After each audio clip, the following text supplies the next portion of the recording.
بسم اللہ الرحمن الرحیم۔ السلام علیکم۔ پاکستان کے سیاسی حالات پچھلے کئی دنوں سے اتار چڑھاؤ کا شکار ہیں۔ ایک سیاسی بحران کی سی کیفیت پیدا ہو چکی ہے اور یہ کوئی نئی بات نہیں ہے۔ یہ بات اگر تاریخ کے آئینے میں دیکھا جائے تو ہمیں بہت اچھی طرح سے سمجھ آ جانی چاہیے کہ جب سے پاکستان بنا ہے سیاسی طور پر پاکستان عدم استحکام کا شکار رہا ہے۔ میں یہاں پر پاکستان کے نوجوان کے بارے میں بات کرنا چاہوں گا۔ وہ نوجوان جس نے کل کو اس ملک کی باغ دوڑ سنبھالنی ہے، اس ملک میں مختلف شعبوں میں آ کر اس نے اپنا کردار ادا کرنا ہے، اس ملک کی ترقی اور خوشحالی میں اپنا حصہ ڈالنا ہے، وہ سیاست اور سیاسی حالات سے قدرے نابلد نظر آتا ہے۔ اس کی ایک بہت بڑی وجہ ہے، ہمارے نوجوان کو بہت سی دوسری خباثتوں میں الجھا دیا گیا ہے۔ ایک تعلیمی نظام ہے جو سوائے رٹا سسٹم اور نقل کے اور کچھ نہیں سکھاتا۔ تخلیقی صلاحیتیں بالکل ختم ہو کر رہ گئی ہیں۔ اسی لیے گزشتہ کئی دہائیوں سے پاکستان میں کوئی بھی نامور سائنسدان، کوئی نامور عالمی لیڈر پیدا نہیں ہو سکا۔ اس کے پیچھے بہت سی وجوہات ہیں، لیکن ہم یہاں پر صرف سیاسی شعور کی بات کریں گے کہ ہمارے نوجوان کو اتنا شعور نہیں ہے کہ وہ سیاسی معاملات کو سمجھے، پرکھے، تجزیہ کرے اور اس کی بنیاد پر اپنی رائے قائم کرے۔ پاکستان بننے کی وجوہات، اس کے پیچھے تمام عالمی معاملات، پہلی اور دوسری جنگ عظیم، اس کے نتیجے میں بننے والی عالمی ریاستیں اور اسی نتیجے کا شاخسانہ ہے کہ پاکستان معرض وجود میں آیا۔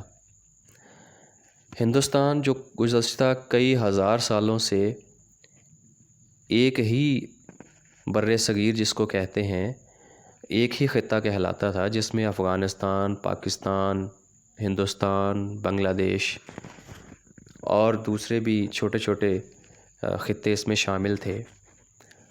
اس خطے کو ایک سازش کے تحت اس پر پہلے سونے کی چڑیا کہہ کر قبضہ کیا گیا اور اس کے بعد اس کو تاج برطانیہ کے ماتحت کر کے اس کی دولت کو خوب لوٹا گیا۔ اب ہندوستان کی دولت کو لوٹنے کے جو ثبوت ہیں وہ کوئی دنیا سے ڈھکے چھپے نہیں ہیں۔ بہت سے غیر مسلم، یورپین تاریخ دان، ہندوستانی تاریخ دان، موجودہ پاکستان کے تاریخ دانوں نے اس کے بارے میں بہت تحقیقی مقالے لکھے ہیں اور کتابیں لکھی ہیں، جس میں واضح طور پر یہ سمجھا جا سکتا ہے کہ ہندوستان پر جو انگریز کا قبضہ رہا، تقریباً 90 سال تاج برطانیہ کے ماتحت رہا، اس میں کون سے وسائل کو لوٹ کر یورپ اور خاص طور پر برطانیہ کا پیٹ بھرا گیا۔ اس بات کو سمجھنے کی بہت ضرورت ہے۔ جب تک ہم اس چیز کو نہیں سمجھیں گے، ہم پاکستان کے موجودہ حالات کا تجزیہ نہیں کر سکیں گے۔ یہاں پر یہ بحث بہت کی جاتی ہے کہ جی پچھلی حکومت ٹھیک نہیں تھی، پچھلی حکومت کہتی ہے جی اس سے پچھلی حکومت ٹھیک نہیں تھی، اس سے پچھلی حکومت کو ذمہ دار ٹھہراتی ہے، تو یہ جا کر بات 1947 پر ختم ہوتی ہے۔ لیکن یہ بھی ایک بہت بڑا مغالطہ ہے کہ یہ 1947 سے شروع کرتے ہیں۔ 1947 سے نہیں بلکہ 1857 اور اس سے بھی 100 سال پہلے 1757 جب ایسٹ انڈیا کمپنی نے اس خطے پر قبضہ کر لیا تھا، وہاں سے بات شروع ہوتی ہے۔ اس وقت سے لے کر 1947 تک، جب تک یہ دو ریاستیں تقسیم نہیں کر دی گئی تھیں، یعنی کہ پاکستان اور ہندوستان، ان تمام حالات کو جب تک ہم تنقیدی طور پر نہیں سمجھیں گے، اپنے دل کی آنکھیں کھول کر تاریخ کا مطالعہ نہیں کریں گے، اس وقت تک ہمیں پاکستان کے موجودہ سیاسی غیر استحکام کے جو حالات ہیں وہ سمجھ نہیں آ سکتے۔ تو اس کے لیے ہمارے آج کے نوجوان کو دعوت فکر ہے کہ وہ اس چیز کو سمجھے کہ جو پچھلے کئی مہینوں سے یہ جو حالات چل رہے ہیں یہ کس طرف جا رہے ہیں۔ پچھلی حکومت جو 2018 میں بنی، 3 سال تک اس کی کارکردگی صفر رہی، اب اس کی کارکردگی کو پس پشت ڈال دیا گیا اور ایک نیا سیاسی بحران کھڑا کر دیا گیا۔ اب اس حکومت کو تبدیل کیا گیا، اب یہ جو نئی حکومت آ گئی ہے یہ اپنے رونے رو رہی ہے، اور یہ وہ حکومت ہے جو پچھلی 2 سے 3 بار ہمارے ملک پر حکومت کر چکی ہے، اور یہ ایسی پارٹیوں کا ایک ٹولہ ہے جن کو پاکستان کی تباہی کا ذمہ دار سمجھا جاتا ہے۔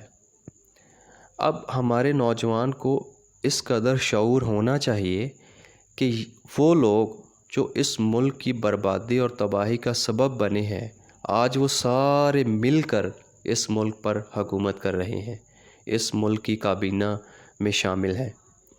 اس سے بڑا مضحکہ خیز بات کیا ہو سکتی ہے، اس سے بڑا مذاق ہمارے ملک کے ساتھ کیا ہو سکتا ہے کہ 30-35 وزراء میں سے 25 وزراء پر عدالتوں میں کرپشن، منی لانڈرنگ کے کیسز چل رہے ہیں۔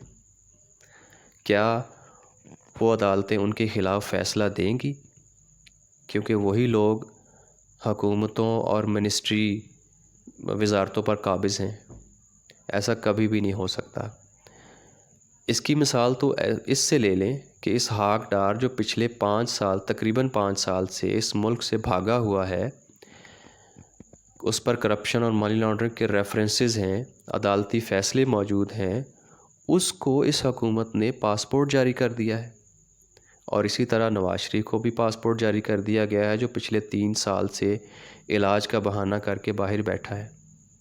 تو یہ کیا کھلواڑ ہو رہا ہے اس ملک کے ساتھ؟